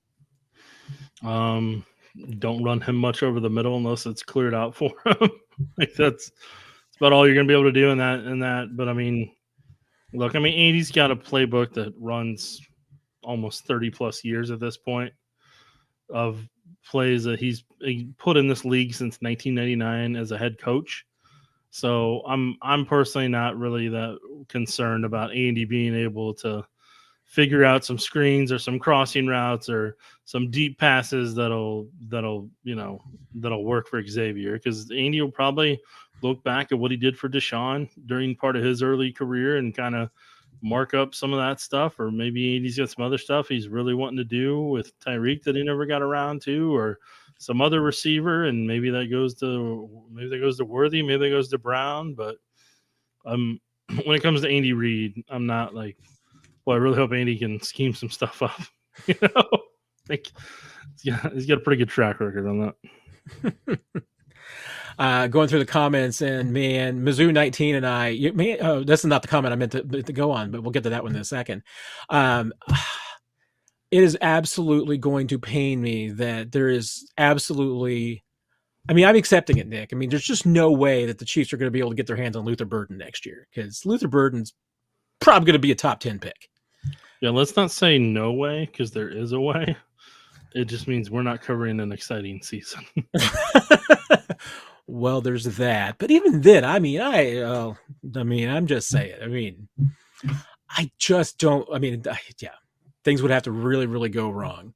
I'm just going to have to watch Luther Burden playing for some terrible, terrible team, and it's going to break my heart, Nick. I mean, but that's what Mizzou does. It breaks my heart. I'm still heartbroken over softball over the weekend. So yeah, that was funny. For people that don't know, Matt and I were around each other, getting ready to do a show whenever softball was happening, and just the way he predicted that they were going to have a home run that was still going to put them a run short, and then it ended up happening, and then just all the scenarios. Matt, you can tell Matt's had his heart broken by Missouri plenty of times by his reaction to everything. Yes, and Nick was encouraging me to downplay any optimism, because put more negative vibes in the universe, because the moment that I got optimistic. But I should apologize to everyone in the KSHB 41 building, because we were shooting Sunday Sound Off, and you were waiting for the game to essentially end so that we could talk about the game if we needed to. So we were literally sitting there waiting to start and everything when Mizzou hit the 3-run home run to pull within one, which both gave me hope and just absolutely crushed me, because yes, as you pointed out, Nick, I mean, every time that Duke scored in the top of the ninth, I was like, okay, well, Mizzou's going to score one in the ninth now, and we'll fall 1 run short. Then it was 3. I was like, well, now they're going to score 2. Then a 4. Well, now they're going to get a 3-run home run in the bottom of the ninth. And it's exactly what happened. But the scream that I let out, I didn't know I felt things anymore, Nick. But that scream that I let out after that 3-run home run, I should have done it that night, but please extend my apologies to everyone in the building at KSHB 41, because I'm absolutely certain I had to scare at least the cleaning crew, if not the people up in the newsroom. So that was not very professional of me. Yeah, sure. They were all terribly worried about you being excited about something. Just like another one of those crazy sports guys downstairs.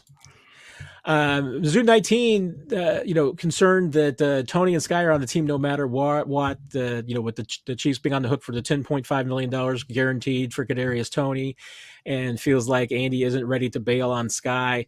I mean, I get it, and that's one of the reasons why I do, think that both of them have better than chances than anybody credits them, because they're cheap and under contract, and in Tony's case, you're on the hook for him no matter what.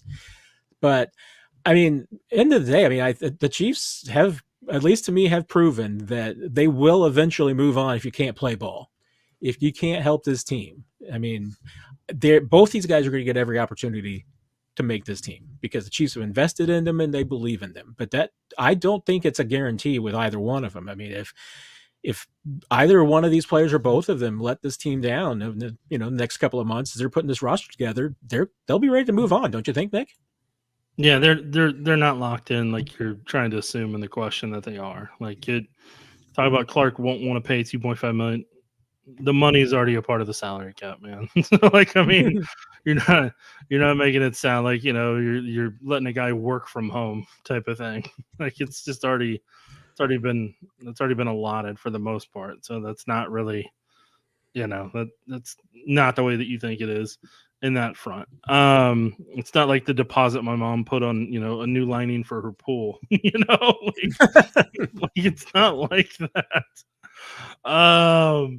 But no, I mean, like, yeah, they're going to give them every opportunity to succeed. They're going to give them every chance to compete. And then if somebody else competes harder than them and shows that they are less valuable than that other person that could be on the roster, whether it's special teams, speed, athletic ability, or just overall reliability or understanding of the playbook or how to execute the scheme, all that combined, all those things, then they'll go with the other people. Like, they're not locked in to any of that. There's literally 3 players they're locked into.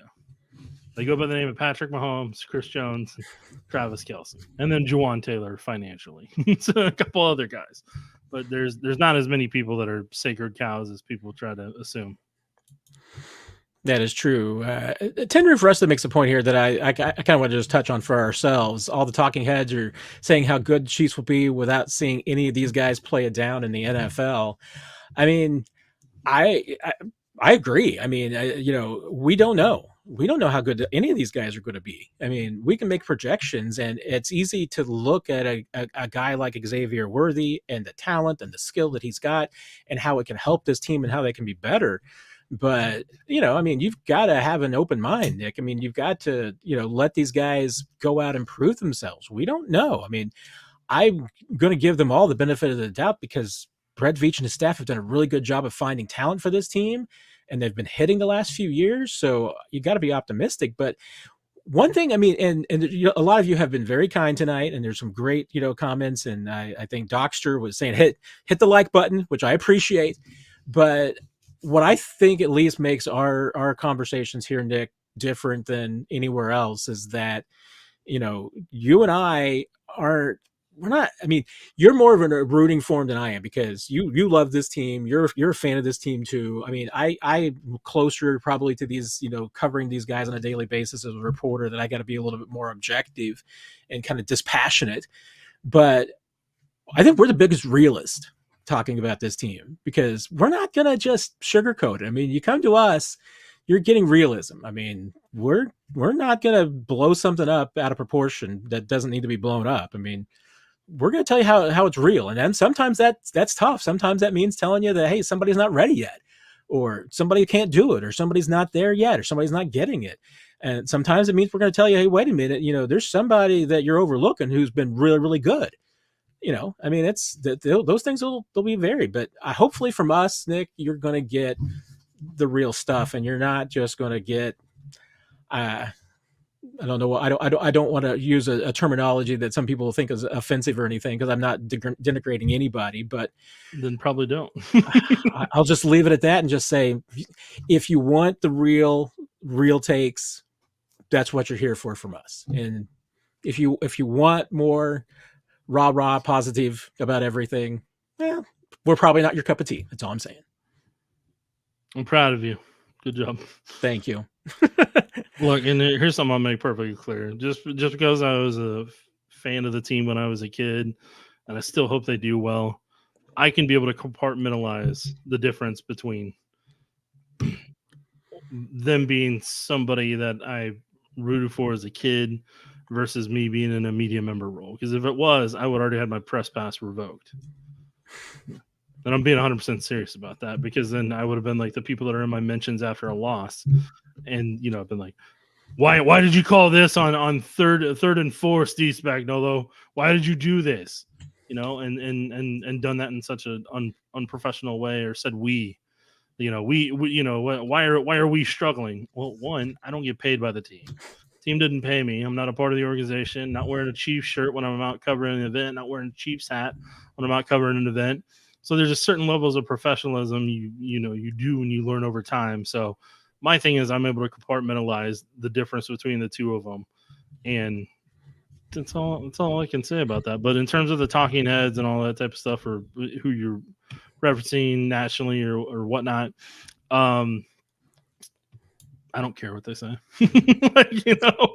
It's like I kind of tune a lot of that stuff out for the most part. That's why I don't really watch a lot of stuff, especially after a Chiefs loss. I don't need to hear them do the normal thing, like, oh, is the Chiefs dynasty done, or is this done, or everything, and then comes back around a month later, like, well, apparently it's not. We still haven't learned our lesson over the past 5 years. It's just it's whatever. I don't have time for a lot of nonsense. But yeah, the other thing that I'll say in this regard, and I'll leave it here, is just like they understand Andy Reid. They understand Patrick Mahomes. They know what those two can do impact-wise. They understand the roster that Brett Veach builds, whether some people like it or not. So they're putting the faith and trust into what's worked and what's done for this organization since 2018. So that's why they may have not seen this person or that person play it down, but they're like, well, they're going to a system where most people normally succeed and turn into X, Y, or Z and do well. So it's probably going to keep doing that until it doesn't work anymore. And then when that time comes, they'll tell you that the end of the dynasties happen or the end of this has happened. And then you'll find out if it actually, because someday they're going to be right. Someday they will be 100% right. It just may take 15 years for them to get there. That is true. And yeah, Tin Roof, I appreciate you just inspired the rant. I did not think that you were saying anything. I thought exactly what your take was. So I appreciate that. You just touched on a subject that I know is pretty passionate for both Nick and I, that, we're not rooting for or against anybody. We're just going to tell you what we see and what we hear.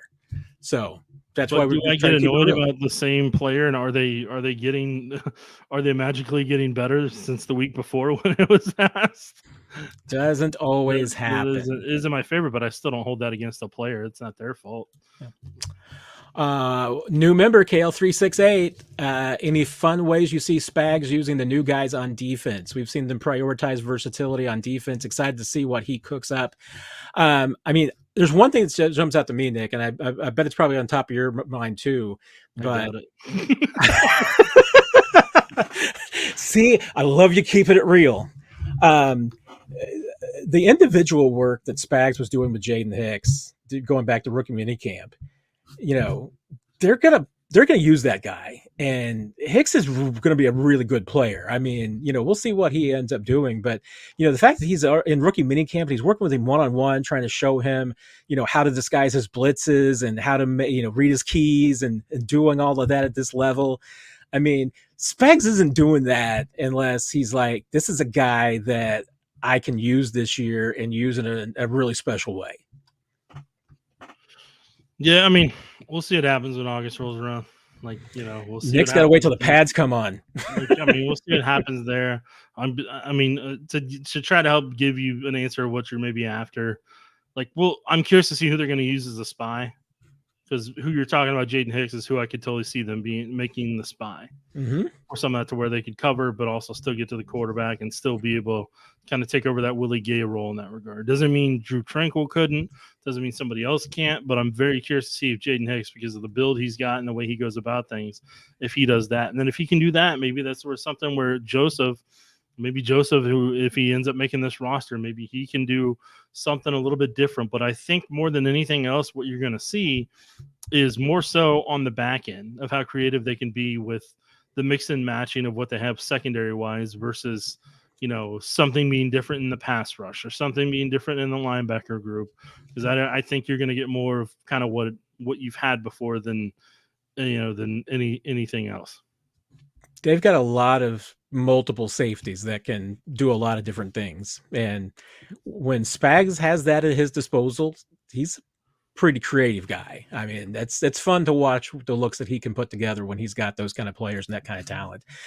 Just a couple of questions, Nick. We haven't even talked about the grocery store, Nick. Don't even know if we're trying to get you out of here to go to the grocery store. So I already went to the grocery store, man. See, there we go. We all have a few more questions. We haven't even exactly hit lightning round, and this is not exactly a great lightning round question, but Darren, we hit lightning round 20 minutes ago. I just wasn't being rude. True that. Darren wants us to do the power rankings on the defensive ends. What are your thoughts on the edge rushers? Because I think this is a pretty intriguing discussion, because this is a position that I still think that the Chiefs could use some help, some depth wise, and I think it's one of those positions that I think is a little bit easier to add at this point. I mean, it's not like trying to add a receiver or, even sometimes an offensive lineman at this point. I mean, edge rushers, I mean, we've seen it. The Chiefs have been able to plug some guys in late in the process and get some help. But I mean, I don't think there's any doubt. I mean, Mike Dan and George Karlaftis are your 1 and 2. They're your starters. Karlaftis the 1, Dan the 2. Felix, I think, starting the season is going to absolutely be your 3. Charles Omenihu is going to be unavailable to start the season, almost certainly. I mean, I know that Najee Johnson seemed to suggest he's ahead of schedule, and certainly there's a lot of indications are that he is ahead of schedule, but he's not practicing yet, and Chiefs are not planning on him being available for the beginning of the season. So, Felix would be your next guy in there. Then you've got a group that's, it's Malik Herring, it's Truman Jones, it's BJ Thompson. It's not that I don't think that there's potential for all those players, but that's a group that hasn't played a lot, hasn't proven a lot. Malik's been around the most, and I would at this point say he is what the back of his football card says that he is, which is, your 4th or 5th defensive end. BJ Thompson and Truman Jones are projects. I still think that edge group looks like a group that could use another veteran. Nick, am I crazy? So I'll give the power rankings away that I think they were winning, maybe. 1, Charles Omenihu. 2, George Karlaftis. 3, Mike Dana. 4, Felix and Udike Uzama. Right now at 5 is Malik Herring, just because he's been in the scheme long enough and he understands the scheme at a certain level at this point, or you hope he does. Then at that point, you're let's see, so you're 5. After Herring's, I would put BJ Thompson, and after him, I'd put Truman Jones. So, I mean, that's kind of where you're at. You need Felix to really get up to starting level potential here in his second year, or be able to be at minimum rotational with Mike Dana and be able to stack up against the run. So that's what you're hoping he can develop into this year. And you're hoping Omenihu can get back to 100%. And if he can't, you need Felix and Dana to be able to do that. And you need Karlaftis to stay healthy. So could they use another defensive end? Yeah, they sure could. Are they going to? We'll find out. Yeah, I mean, it doesn't have to. I mean, I don't think it has to be somebody expensive. I mean, at this point of the season, I mean, even going into, and once again, I mean, we've seen the Chiefs even go into July and August and get help in training camp. I mean, I think they're absolutely in that spot. I mean, it's not like that they need a starter. They just need some, I think, veteran depth would be nice, especially because you're probably going to play for an extended period without Omenihu. And considering Omenihu, tore his ACL in January, there's a reasonable chance that you have to calculate that, even when Charles Omenihu is going to be back, is he going to be the usual Charles Omenihu? I mean, is he going to be a percentage of himself? And I think you have to plan on the possibility that that's exactly what he's going to be, is just a percentage of himself. Darren also wants to know the breakdown over under on sacks for Felix at 9.5. Do you want to even place a bet on that one, Nick? You're gonna wait till the pads come on. Thank you. I'm not here to help you gamble. Okay, figure that out yourself. You want to invest that money in it, you invest that money in it. I'm not helping you gamble on it. I should not be an accessory before the place of the bet. I should take Nick's prudent approach and wait to see what happens until we see how Felix looks, especially once again when the pads come on. I'm still, this is not a knock on Felix. I'll just take under because I think 9.5 sacks is really hard. I mean, and especially going to be especially hard when you've got 2 other guys on your team who are double-digit sacks guys. Getting a third guy into double digits is going to be tough. And, and Mike Dan is going to get some sacks too. So I just think 9.5 is a lot for Felix. Just because Karlaftis and Jones are going to get most of your work and most of your opportunities. Not that Felix, hey, if he works hard, can't turn himself into that kind of player, but I'm not putting those kind of expectations on him yet. I mean, let the kid grow up, but I'd take the under, but would be pleasantly surprised at the over. So, last question, Nick. Lennon. You didn't want the McCole Hardman one. Well, we talked about McCole Mango. We've talked about McCole. That's we've been around a lot of that one a little bit. I think a couple of guys would have to get hurt before McColl comes back. But your mileage may vary, Nick. Mm. There you go. One more for the road. Do you think this is the best Chiefs team ever? Was last year's team that team? If they get the three-peat, then sure. No. If they don't, then no, it clearly wasn't. They didn't get back to the Super Bowl. So, like, look, this team, look, it's determined at this point. Do they get to the conference championship? Do they get to the Super Bowl? Do they win both of those, or do they win one of those? Like, that's the standard they've set for themselves every single year now. That's the standard that the fan base expects. That's what part of the league expects. That's what part of the NFL expects. But as long as you have Patrick Mahomes and Andy Reid and Steve Spagnuolo and Dave Merritt, you've got a really good shot of being able to make it work no matter who is on the roster. This is true. I have thought about this, and I'm just going to say that I think that the 2019 second half through the 2020 team was the best team Chiefs have ever had. I mean, that team went 25-2, Nick. And let's not get into the depressing parts, but that team could have and should have won back-to-back Super Bowls if not for some extenuating circumstances. But not to rehash it, but I mean, 25 out of 27, Nick, is an absolutely incredible run, especially when you consider that of those 25 wins, quarter of them were in the postseason. I mean, that team 14-2 in the regular season in 2020, and they had won the last 9 games of 2019. I mean, that was and that team was great. I mean, it had a very good defense, had arguably the best offense in the league. I mean, that to me, I think is the best overall team that the Chiefs have had in this run. But you're right. I mean, if they three-peat, I mean, you give it up to the three-peaters because nobody's ever done that. So that is one we will find out hopefully in late February. That's a February question right there. There you go. Well, hey, everybody, thanks for sticking around for a long night. Nick, thank you as always for coming in here and putting up with all my shenanigans and nonsense and all the questions. You are the best. Appreciate you. I think people would probably, if they go back and look at how I was when I first came in here and how I leave every single time, it's a very beaten down, defeated man by the end of it. You should. This should be invigorating for you, Nick. All right. See that as the nonplussed journalist that you get with Nick Jacobs. So that is the compartmentalization king right there. Well, I love you for it, Nick. I appreciate you as always. Thanks everybody for the great questions tonight. We will be back on Thursday, late Thursday, early Friday, depending on when we work out our schedules, because we will be doing our 41 is the mic episode after the OTA practice on Thursday. So you can get our thoughts as quickly as possible. Just have to balance out our crazy schedules to see when we can get it done. But hopefully you will have it bright and early Friday-ish. We'll see.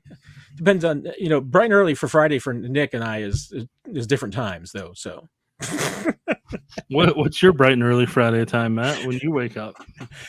Well, it depends because, I mean, if we're able to record and you're able to get all your technical stuff done, because most of the stuff, 41 is the mic is like, Nick does like 90% of the work because I like show up and ask questions and talk and then put up the video version after Nick has already handed it to me. So Nick does like all the hard work for the podcast. So I just have to, wait until he's like staying up until 4:00 in the morning to get everything done. And then I just randomly wake up and put it on YouTube. So randomly wake up.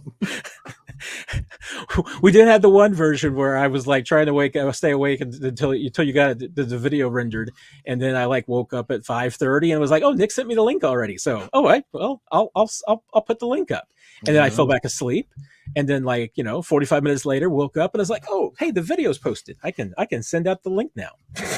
It happens. It happens. So now you know how everything goes behind the scenes here. You know how the sausage is made. So we will see you probably Friday morning on the 41 is the Mike stream, and then back again next week. Tuesday we'll be here for the live Q&A during the Chiefs' last week of OTAs and week before they get to the mandatory minicamp. So Nick and Brandon is now just stealing your out cue. I mean, it's not. We don't really do it for the Q&A because it's a 41 is the Mike trademark. But well, he can deal with the guy in the comment section that hates it. That'll be Brandon's badge of honor. Nick, thank you very much.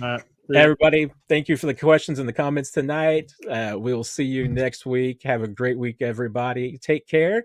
And Brandon says it all right there.